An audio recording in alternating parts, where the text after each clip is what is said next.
करौली जिले के खमहरिया गांव से कुछ दूरी पर स्थित है धौलागिरी मंदिर, एक शांत और पवित्र स्थान। मंदिर के ठीक पीछे फैला हुआ है एक विशाल और रहस्यमयी पर्वत। विशाल पर्वत जिसके बारे में सदियों से कहा जाता था कि उसके भीतर एक प्राचीन खजाना छुपा है। लेकिन यह खजाना सिर्फ वही ढूंढ सकता है जो साहसी भी हो और दिल से पवित्र भी। इस कहानी का नायक है अंशु विश्वकर्मा, खमहरिया गांव का 22 साल का युवा, साहसी, ईमानदार और इतिहास से बेहद लगाव रखने वाला। अध्याय 1, किंवदंती का रहस्य। धौलागिरी मंदिर के वृद्ध पुजारी गोपाल दास अक्सर गांव वालों को एक पुरानी कहानी सुनाते थे। सैकड़ों साल पहले राजा अंकित देव ने युद्ध से बचाने के लिए अपना खजाना इस पर्वत की गुफाओं में छिपाया था। खजाने की रक्षा एक रहस्यमयी शक्ति करती है।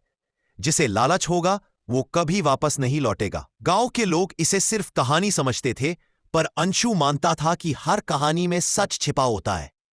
एक रात मंदिर में आए तूफान के बाद पहाड़ की चोटी पर कुछ अजीब रोशनी दिखाई दी। गांव के बुजुर्ग डर गए। खोज की शुरुआत अगली सुबह अंशु मंदिर पहुंचा। पुजारी जी बोले, जिसने भी वो रोशनी देखी है उसके जीवन में कुछ बड़ा होने वाला है। अगर तेरे मन में भय नहीं तो पर्वत की गुफाओं का रास्ता ढूंढ। मैं बरसों से इंतजार कर रहा था कि कोई ऐसा युवक आए। पुजारी ने आरव को एक तांबे की पुरानी पट्टी दी। उस पर प्राचीन लिपि में लिखा था, प्रवेश वहां मिलेगा जहां जल की आवाज पर्वत को चीरती है।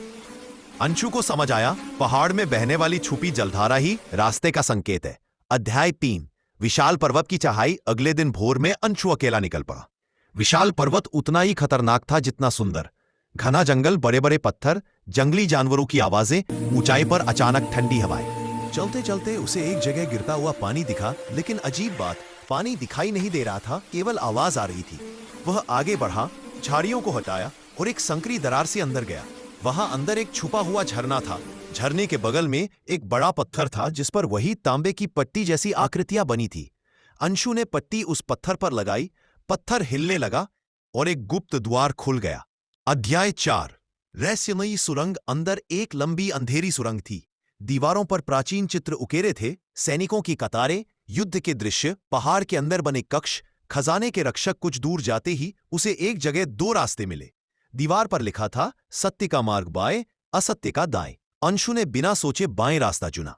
कुछ ही कदम आगे उसे एक पुराने युग का पत्थर का योद्धा दिखा। उसकी आंखों में हल्की चमक थी, मानो जीवित हो। जैसे ही अंशु आगे बढ़ा, योद्धा की तलवार हिलने लगी, पर अंशु नहीं डरा। उसने तांबे की पट्टी आगे की तरफ उठाई। तुरंत ही वह पत्थर का योद्धा शांत हो गया और उसने रास्ता छोड़ तक पहुंचने से पहले 3 परीक्षाएं रखी थीं।